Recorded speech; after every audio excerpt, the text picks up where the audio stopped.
या वर्षीच्या होऊ घातलेल्या कर्जमाफीबद्दल सहकार आयुक्तांनी जी माहिती दिली त्याच्यामध्ये 3 मुद्दे आहेत.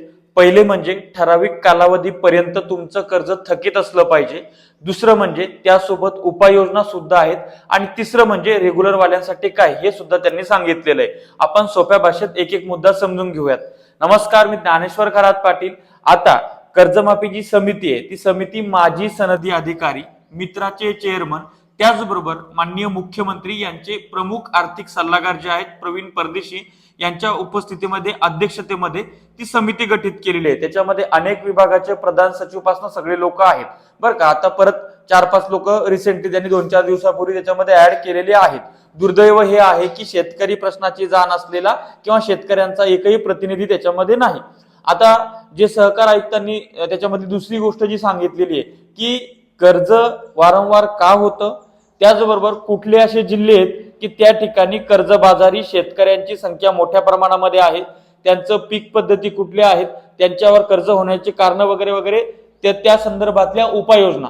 कारण की दीर्घकालीन व अल्पकालीन उपाययोजना करण्यासाठीची समिती, अशा पद्धतीची ती समिती गठीत करताना ती जे समितीचं हे आलं होतं पत्र की गठीत झाली त्याच्यामध्ये जो उल्लेख होता तर त्या संदर्भात सुद्धा ते प्रयत्न करणार आहे.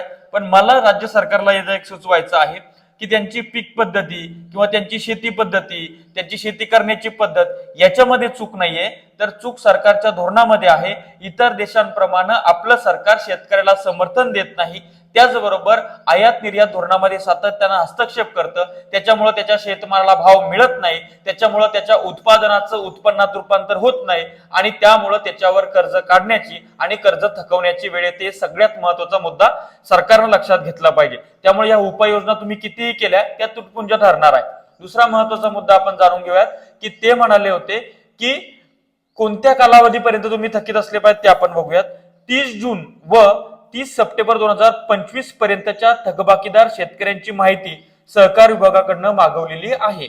म्हणजेच काय की तुम्ही तुमचं कर्ज हे 30 जून ते 30 सप्टेंबरच्या दरम्यान थकीत असलं पाहिजे. म्हणजे 30 सप्टेंबर 2025 पर्यंत तुम्ही थकीत मध्ये असले पाहिजे.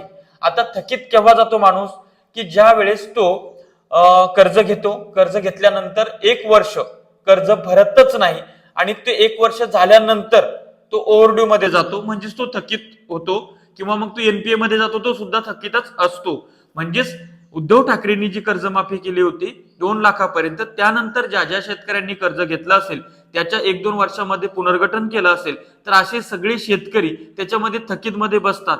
थोडक्यात ही जी सहकार आयुक्तांनी माहिती दिली आहे तर त्यांच्यानुसार 30 सप्टेंबर 2025 पर्यंतचे थकीत असलेले शेतकरी यांना कर्जमाफी मिळणार आहे.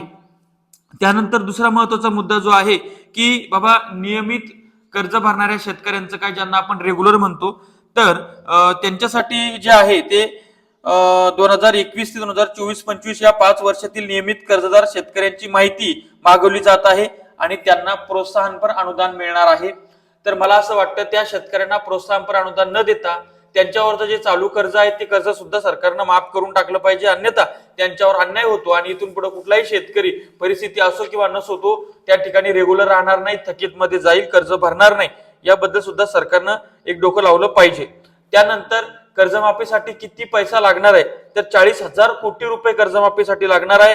30 जून 2025 पर्यंत राज्यातील 24,73,566 शेतकऱ्यांकडे 35,477 कोटी रुपयांची थकबाकी आहे आणि हा आकडा 40,000 कोटी पर्यंत जाऊ शकतो. आता सहकार विभागाने काय म्हटलंय किंवा साखर आयुक्तांचं काय विधान आहे ते विधानच मी तुम्हाला ऐकतो, स्क्रीनवर सुद्धा दाखवत आहे.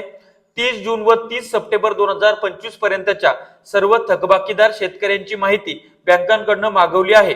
याशिवाय मागील वर्षातील नियमित कर्जदार शेतकऱ्यांची माहिती घेतली जात आहे. दीर्घकालीन उपाययोजना व कर्जमाफीच्या अनुषंगाने ही माहिती मागवल्या जात आहे. सहकार आयुक्त दीपक तावरे. ठीक आहे, हे अॅग्रोवनला सहकार आयुक्तांनी जी माहिती दिली आहे ती अॅग्रोवनचा स्क्रीनशॉट मी तुम्हाला स्क्रीनवर दाखवतो आहे. ही माहिती अधिकृत आहे जी की सहकार आयुक्तांनी दिलेली आहे. आता सहकार मंत्रालयच ही कर्जमाफीची सगळी प्रोसेस राबवत असतो, त्यांच्या अखत्यारीतला हा विषय असतो, त्याच्यामुळे ही माहिती त्यांनी दिलेली आहे. कर्जमाफी संदर्भातली प्रत्येक अपडेट मी तुमच्यापर्यंत घेऊन येतोय. त्याकरता खाली लाल मध्ये सबस्क्राईब लिहिलेले त्याच्यावर क्लिक करा, साईडला बेल आयकॉन दाबा, म्हणजे आपल्या शेती संदर्भातल्या, कर्जमाफी संदर्भातल्या, सरकारच्या योजना संदर्भातल्या, शेतकऱ्यांवर होतो जो अन्याय त्याला वाचा फोडण्यासंदर्भातल्या सगळ्या गोष्टी तुम्हाला या ठिकाणी बघायला मिळतील.